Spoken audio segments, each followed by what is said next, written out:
My dream for my neighborhood is that it's a vibrant community, filled with people who are connecting with their neighbors, sending their kids to our amazing schools, and really connecting with their neighbors, with those that live in this community, my people, my neighbors, my friends, and our children. In 2010, a group of committed partners came together to say, what would it take to transform a vulnerable community like this?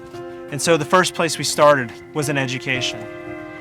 What we did is we identified gold standard partners across the country that could come to Tulsa and embed themselves in our schools, ensuring a high quality education for all kids. In fact, the results have been quite remarkable.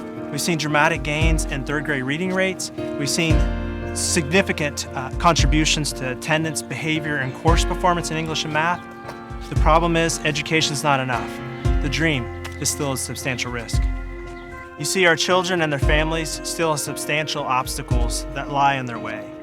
We identified 3 major obstacles that we think bear some discussion. The first, the idea of education. We know that there's substantial obstacles in the way of a child's education in low-income families like this that really create significant uphill battles for these children to overcome.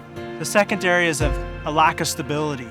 In communities like this, so often mobility is huge, and the ability for families to afford housing that is stable and quality simply often doesn't exist. And the third is a lack of role models. But we're going to pause on that one and come back to it in a moment.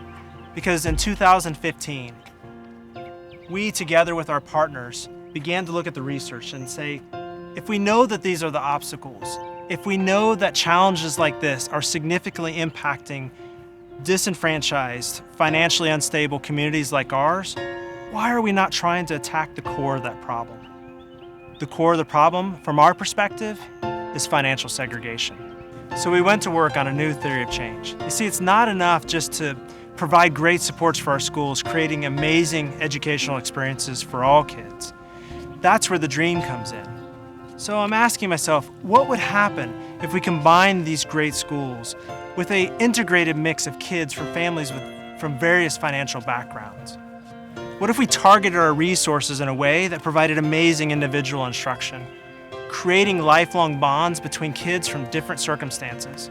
What if those schools were so good that it drove investment into our neighborhood rather than detracting? Also, what would happen if there were quality, affordable homes for kids to live in, and those affordable homes were next door to middle-income peers? The dream calls for those moving in and investing in our neighborhood to also invest their children in our schools. Finally, think about what would it take to make this dream come to life. It's going to take organizations, schools, and residents collectively working together towards the same outcome, being way better together.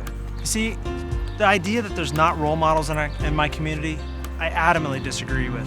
In fact, I would argue that we see role models, amazing role models of people thriving, surviving in the midst of all the challenges every day. But what really are absent are examples of those individuals who've achieved economic success. Why is that? Well, what if we were able to create an opportunity for relationships of people from various economic backgrounds to come together and build upon that relationship to not just provide a variance of financial resources, but more importantly, the people resources. That all of a sudden, connections are made and assistance is provided and capital is built among friends, not just individuals who are anonymous to themselves. I think that by connecting people of various backgrounds with one another starts to build a strong, healthy, vibrant community. One that helps one another, invests in itself, and is integrated. So I ask you, how will you respond? Will you say to the status quo that you will truly be part of the change that you want to see? You know, we talk a lot about community and poverty, but we always want to address it from afar. So I invite you to come, live in our community, teach in our schools, connect with our neighbors, and also consider to allow your kids to be part of that solution. And while you're at it, you might just experience the same thing that my wife and I have experienced over the last 18 years, that there's tremendous beauty to be found here. Because we need you.